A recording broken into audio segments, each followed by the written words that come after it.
The end of September. Charleston Harbor still warm at 9 in the evening.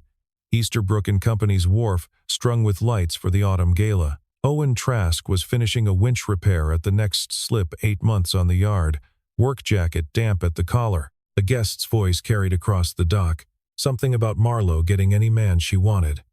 Then she was walking past him. She stopped.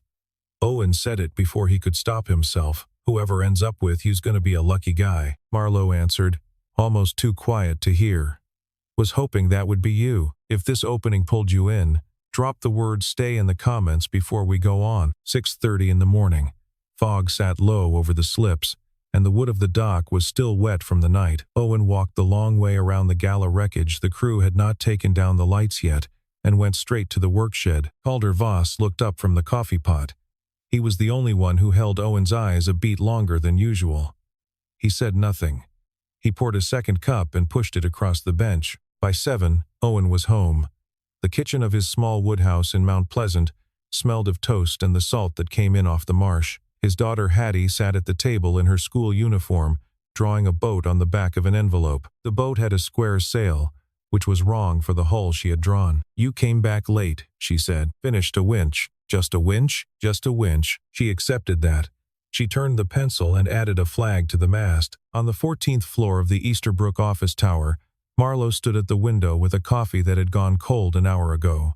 The harbor below was the color of zinc. Her chief of staff, Adler Quinn, knocked once and entered. He had a tablet under his arm and a careful face. "Royce filed the Marquardt agenda this morning," he said. "Special shareholder meeting in 2 weeks." She nodded. "Marlowe, I heard you." He waited. She did not turn. After a moment, he set the tablet on her desk and left. She did not look at the tablet. She looked at the photograph on the credenza, her father at the helm of Halcyon, 12 years ago, her own younger self beside him squinting against the sun. At noon, she came down to the yard. No appointment. The workshed door was open, and Owen was crouched beside a keel, sanding a join. She stopped 3 meters away. He felt her before he saw her. He stood. "Repair list for the Bermuda tender," she said. "I would like it by Friday." "You will have it Thursday." She nodded. She did not move. "Anything else, Miss Easterbrook?" She looked at him. He looked at her. The yard around them, the gulls, the slap of a halyard, the low growl of a generator did not pause. "No," she said. "That is all." She turned to go. He let her get 4 steps before he said it. "I should not have said what I said last night." She did not turn around. "You think I would have answered if you had not?" She kept walking. He stood with the sandpaper in his hand for a long minute after she was gone. Then he sat down on the keel and put his head in his hands, not because he was hurt, because he was not, and he could not understand why. At the end of the day, he stood at the edge of the dock and watched the tide pull out. Calder came up beside him with 2 open bottles of beer and put one in his hand without asking. "You wanted to say it," Calder said. "I did not want to say it last night. There is not a right night for that kind of thing." They drank without speaking until the lights came on across the harbor. The next morning, Marlowe stayed in her office past the usual hour. She had a stack of brief memos on the desk and she read none of them. She stood and walked to the photograph and lifted it down from the credenza and put it flat on the desk. Halcyon. Hull line that her father had said was the most beautiful one he had ever signed off on. He had said it at the launch in 2014. She had been 22 and standing beside him with her hand on his arm, and she had asked who designed her. He had said, "The boy is too young to ruin with attention." Marlowe had laughed. Her father had not. Adler came in with the morning agenda. He glanced at the photograph on the desk. He glanced at her. "Trask at the yard," he said, as if it had just occurred to him. Calder mentioned he used to work in the Boston Design subsidiary. Marlowe did not look up. "How long ago?" 12 years, give or take." Calder did not want to say more than that. She thanked him. She waited until he was gone. Then she put her hand flat on the photograph and held it there as if to keep something from rising out of it. By midday she was at the yard. She walked past the workshed without stopping and found Owen in the storage building behind the slipways, where they kept the older hulls the company had built for itself. The doors were rolled open. He was crouched beside the keel of an unfinished hull. She did not wait for him to stand. "You designed Halcyon." He did not stand. He set his hand flat on the floor and rose slowly. I designed Halcyon. The light came in from the open door in a long slant. Dust hung in it. Outside, the gulls called and were answered. My father chose you when you were 27. He did. He told me he could not name you because attention would ruin you. He told me the same thing about silence. She sat down on a coil of cordage, as if her legs had decided for her. She did not cry. She held herself very still, the way a person does when a wave has come up unexpectedly, and they are deciding whether to brace or let it pass through. You were going to lead the design division. I was going to. What happened? He did not say Diana's name. He said, my wife was sick. We came home. She lived 18 months. After she was gone, I went into the studio and looked at my drafting table and knew I would hate the next line I drew. So I did not draw it. Marlowe was quiet for a long time. Why did you come back here? Because Halcyon is in this building. Because the harbor is where Hattie grew up. Because Calder needed a carpenter, and I needed work, and there was nowhere else I was willing to be. She nodded. She stood. She did not touch him. She walked to the open doorway and stopped with her hand on the doorframe. You should have let him say your name. He understood why I asked him not to. I know he did, she said. He always did. She left. Owen stood in the slant of light and did not move for a long time. 3 floors up in his private office, Roy Stannard opened the locked drawer of his desk and took out a sealed envelope marked Easterbrook Codicil Trust, 2014. He looked at it. He put it back. He picked up his phone. Move the meeting up, he said. 2 weeks is too long. Owen came home that night, and Hattie was at the kitchen table again, drawing. She had drawn the square sailboat again, but this time she had added a smaller boat beside it with a triangular sail. That is correct rigging, he said. I know, she said. I went to the library. He kissed the top of her head and sat down across from her. Dad? Yes. Tomorrow are you going to work early? Yes. She colored in the smaller boat. Is she pretty? He set the salt shaker down very carefully. Hot tea. You do not have to tell me. She did not look up. She finished the sail and started on the waterline. Owen watched her for a long time and did not know what to do with the part of himself that had just been seen by his daughter. The next morning, Marlowe sent him an email through the company portal. It was 3 sentences. A client in Bermuda had commissioned a 38-foot tender custom build. She wanted to discuss the design parameters. Could he come up to the office at 2? He came up at 2. Her office was on the 14th floor, full of gray light off the water. She closed the door behind him. She did not sit at the desk. She sat in one of the 2 chairs by the window and gestured to the other. I am not the carpenter for that build, he said. I know. Then why am I here? She did not answer right away. She set a folder on the small table between them and did not open it. This is not a request to be the carpenter on a tender, Owen. This is me asking if you want to come back. He sat down because his knees told him to. I am not coming back. Why? He looked at the harbor through the window. A pilot boat was crossing toward the cruise terminal. He had not said any of this out loud to anyone except Calder, and Calder had not asked questions. For 8 months at the end, Diana was in a bedroom I had painted ocean blue because she said she wanted to feel like she was already in the water. I did not draw a single line for those 8 months. After she died, I went into the studio and looked at my table, and I knew if I drew the next line I would hate it. So I have not drawn one in 4 years.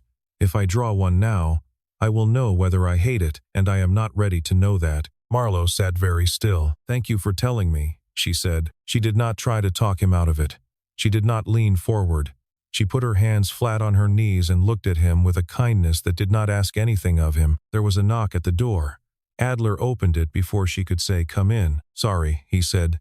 "Mr. Trask, your daughter's teacher tried to reach you. Your phone is off." Owen stood up. Behind Adler, in the reception area, Hattie was standing very small beside a young woman in a school cardigan. Hattie had her backpack on and was holding a folded permission slip in both hands. Marlowe walked out before he did.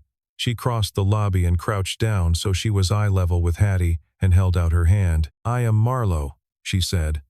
"Your father has fixed boats for my family since before you were born." Hattie took her hand. "I am Hattie." "I know." The teacher said something about an after-school program and a missed pickup. Owen heard it and did not hear it. He stood in the doorway and watched his daughter take a stranger's hand without looking at him first. The tropical storm shifted direction in the afternoon. The National Weather Service moved the cone over Charleston by 6 in the evening. By 8, the marine forecast was a band of red, with gusts to 45 knots expected after 2,200 hours. 63 hulls were moored in Easterbrook slips. Calder put out a crew call. Owen stayed. He sent Hattie to the neighbor. He worked through the early evening with the dockhands they could reach, securing tarps, doubling lines, hauling tenders up the ramps. By 7:30 the rain started. By 8 the wind was on them. At 19:45, the beam of a headlight swept across the boatyard and stopped beside the work shed. Marlowe got out of the car in foul-weather gear, boots, a headlamp around her neck. She did not announce herself. She walked straight to the bow of a 38-footer and started taking up the slack on the spring line. Calder looked at Owen across the deck. Owen did not say anything. He went back to work. For 3 hours she worked beside them. She knew the knots. She knew which hulls needed bumpers doubled and which needed an extra stern line aft. She had done this beside her father from the time she was 9, and her hands remembered before her mind did. She did not speak to Owen except to call out boat numbers and instructions. He did not speak to her except to confirm. Once, across the deck of a sloop, in the rain that had become horizontal, they looked at each other through the dark in the water, and neither of them looked away for the count of 3. Then she called the next boat number, and they moved on. At 1 in the morning the wind dropped. The eye was not over them. The storm had veered north of the cone after all. The yard was intact. The crew sat in the big shed with hot coffee. Marlowe sat on a bench beside Owen. Her hair was wet against her neck. Her chest was still rising and falling from the work. Neither of them said the line from the gala. Neither of them needed to. When she fell asleep against the cinder block wall, Calder draped a tarp blanket over her shoulders. Owen watched him do it. Calder met his eyes once and went back to drying his hands. By morning the harbor was glass. That afternoon, the Charleston Business Journal ran a short item on its website. 6 paragraphs.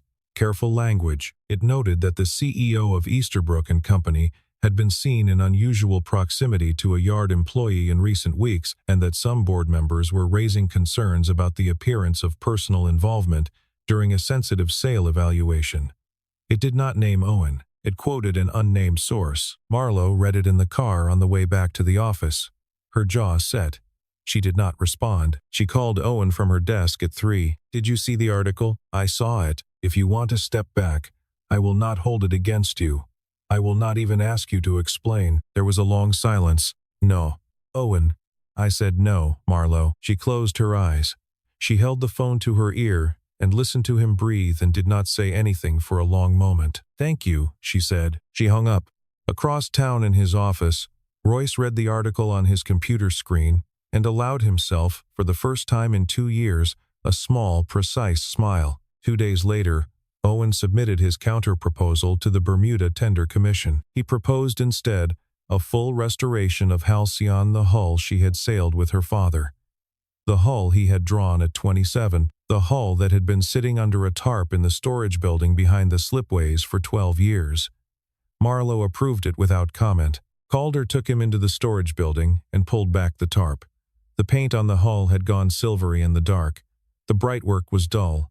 The hull line was still perfect. Owen stood beside her for a long time with his hand on the rail. Hattie came down on the weekend.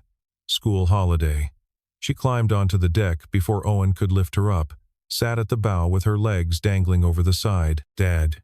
"Yes." "Did you really draw this?" "I drew this." "Who was it for?" "For Marlowe's family." Hattie touched the rail. She did not ask another question. Marlowe arrived in the afternoon. She wore jeans, a sweater, no makeup. She did not look like a CEO. She climbed up onto the deck without asking and sat beside Hattie at the bow. Below the deck, Owen worked on a stringer and could hear them. "You do not have a mom, do you?" Hattie said after a while. Marlowe was quiet.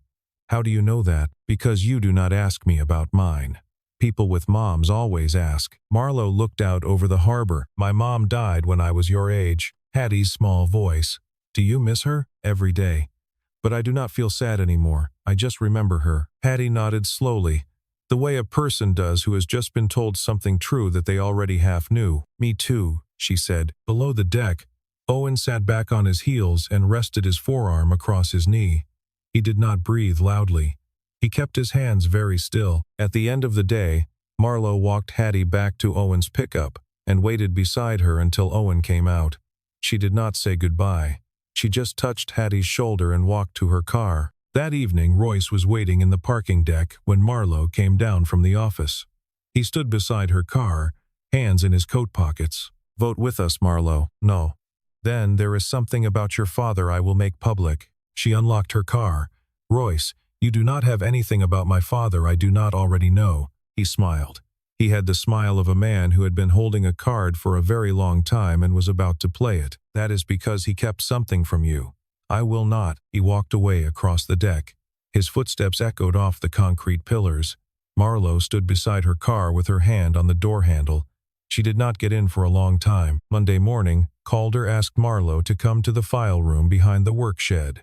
He locked the door behind her. He opened the old steel safe in the corner and took out a manila envelope that had been in there for 2 years. "Your father gave me this 6 months before he died," he said. "He told me to give it to you when you were ready to look at it without flinching. I have waited 2 years. I am not waiting any longer." She opened the envelope at the workbench. Inside were 2 documents. The first was a copy of a codicil to her father's will, dated 2014, executed before 2 witnesses. It assigned 8% of his personal Easterbrook shares to a private trust, with voting rights vested in a single named beneficiary until 2030.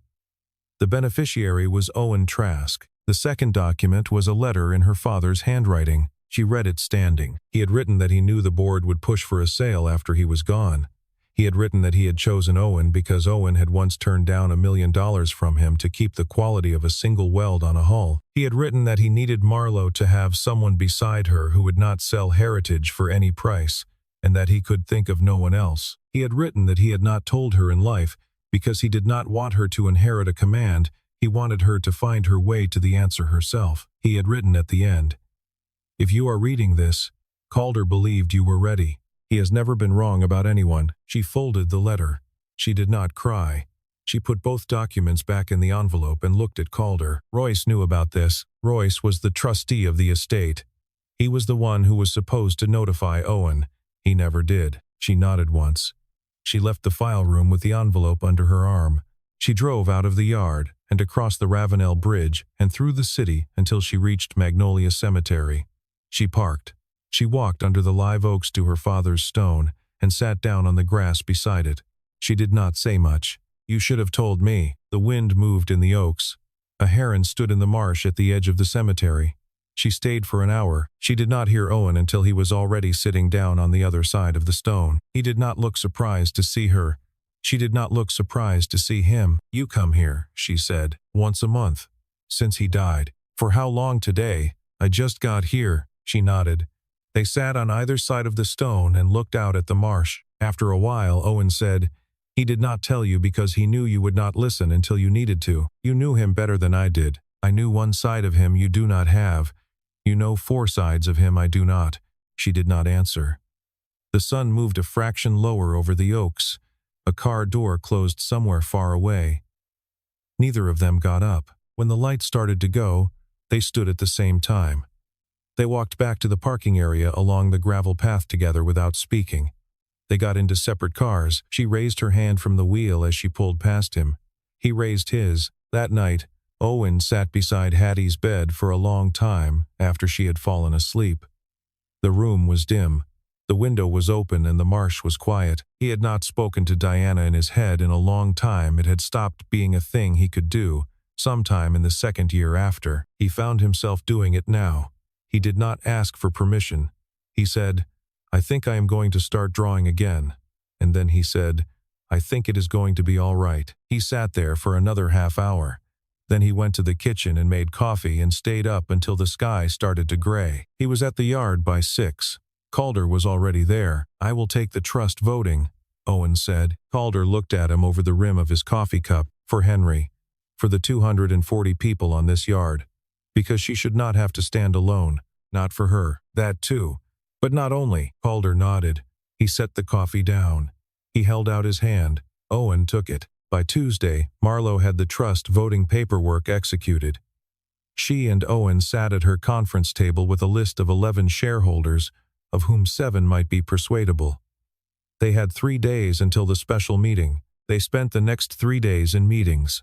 Marlowe brought the financials. Owen brought the design vision he had not allowed himself to articulate in 4 years, a heritage yard, with a reopened design division producing a premium line under the Easterbrook name, 240 jobs preserved, 18 new ones created over 36 months.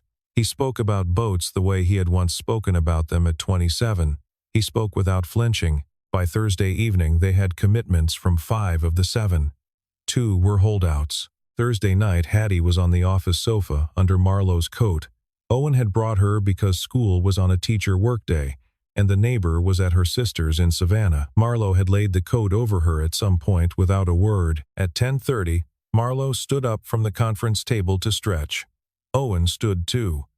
They ended up on the same side of the table, in the half-light, with Hattie sleeping 10 feet away. He reached up and moved a piece of hair off her face. He stopped with his hand still close to her cheek. She did not move. For a long count of seconds, neither of them did anything. He could have closed the distance. She could have lifted her chin. Neither did. Marlowe. Owen, not yet. I know. He stepped back. She stepped back. He sat down on the far side of the table. She sat down across from him. They did not speak for a minute. Then they went back to the holdout list. It was the closest either of them had come to choosing easy over right, and they had chosen right. They both knew it without saying it. Late that night, after Owen had carried Hattie out and Marlowe had locked the office behind them, she sat at her desk and opened her laptop. Her family lawyer had been working through the older estate emails. He had forwarded one that morning. It was from Royce to the estate's outside counsel, dated 4 months after her father's death. It read, "Do not notify beneficiary of trust until I confirm. Confirmation may not come." She read it 3 times. She forwarded it to her own attorney with a single line, "File Friday morning before the meeting." She closed the laptop. Friday morning. The 15th floor conference room at Easterbrook headquarters. 11 shareholders seated around the long table. The board observed from the wall. Royce Stannard chaired. He opened with the Marquardt presentation. $1.4 billion for 60% of the yard and full design rights. The numbers were generous on paper. He included a slide near the end that referenced the Business Journal article without naming it directly, implication that the CEO's judgment was compromised by personal entanglement. He paused on that slide a beat longer than necessary. Marlowe stood. She was not theatrical. She walked to the head of the room and placed 3 documents on the small projector cart. She read the codicil aloud. She read the letter from her father aloud. Her voice did not break. Then she put the 3rd document on the projector. It was Royce's email to outside counsel, 4 years old now, instructing them to suppress notification of a trust beneficiary. The room went still. An older shareholder named Pemberton, gray hair, lifelong family friend, leaned forward. "Royce, tell me this is not what it looks like." Royce did not say anything. Pemberton looked at the table. He looked at Marlowe. He sat back. Owen stood up from his seat at the far end of the room. He did not raise his voice. He did not start with anger. He laid out the alternative plan he had built with Marlowe over the previous 3 days. The heritage yard preserved. The design division reopened under the Easterbrook name. 240 jobs intact, 18 new positions over 36 months. Was projected revenue from the premium line within 5 years. He spoke for 9 minutes. He spoke about boats the way a man speaks about something he has been quiet about for too long. He finished by saying, "Henry trusted me not to sell this. I am not going to sell it. Miss Easterbrook should not have to stand alone any longer. That is all I have." He sat down. The vote was called by shares. Marlowe's 31%. Owen's 8% trust. Pemberton's 12%. 3 more shareholders voted with them. The total against the Marquardt bid came to 62%. The motion failed. Pemberton, as senior shareholder, made the second motion, that Royce Stannard be removed as chairman of the board immediately, pending civil action by the Easterbrook estate for breach of fiduciary duty. The vote was unanimous, excluding Royce. Royce stood. He gathered his papers. He did not look at anyone. He walked out of the room. He stopped at the elevator bank. A reporter from the Post and Courier was calling his cell phone for confirmation. He let it ring. The elevator doors opened and he stepped in. He had spent 30 years building leverage in this company and in this city. and for the first time in his adult life he could think of nothing to say back. In the conference room, Marlo and Owen did not look at each other immediately. Marlo thanked the shareholders for their time. Pemberton came over to her and put his hand on her arm and said, "Your father would have been proud of how you did that." She nodded and said, "Thank you. Henry would have liked you saying so." When the room had emptied, she and Owen were left at the long table. They sat for a moment in the silence. Outside the window, the harbor was full of light. She said, "We should get out of this room." He stood. Yes. They walked out together. That evening they ate at Owen's house in Mount Pleasant.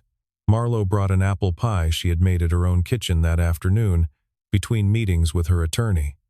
The crust had burned slightly at the edges. Hattie ate 2 slices without commenting on it. The kitchen smelled of cinnamon and the salt that came in off the marsh. Hattie talked about school. The 3rd grade class was studying the estuary, and the teacher had told them about the species of fish that lived in Charleston Harbor. Marlo named 4 of them correctly, including the redfish that her father had taught her to identify when she was Hattie's age. Hattie looked at her with quiet wonder. After the dishes, Hattie went off to brush her teeth on her own. She did not have to be reminded. Owen watched her go down the hall and stood with a dish towel in his hand for a moment longer than he needed to. "What?" Marlo said. "She used to need to be told to brush." "How long since?" "Tonight is the first time." Marlo did not say anything to that.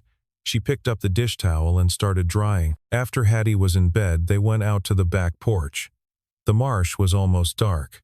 The far lights of a dock blinked on the other side of the creek. They stood at the porch rail without speaking for a long time. "The night of the gala," Marlo said.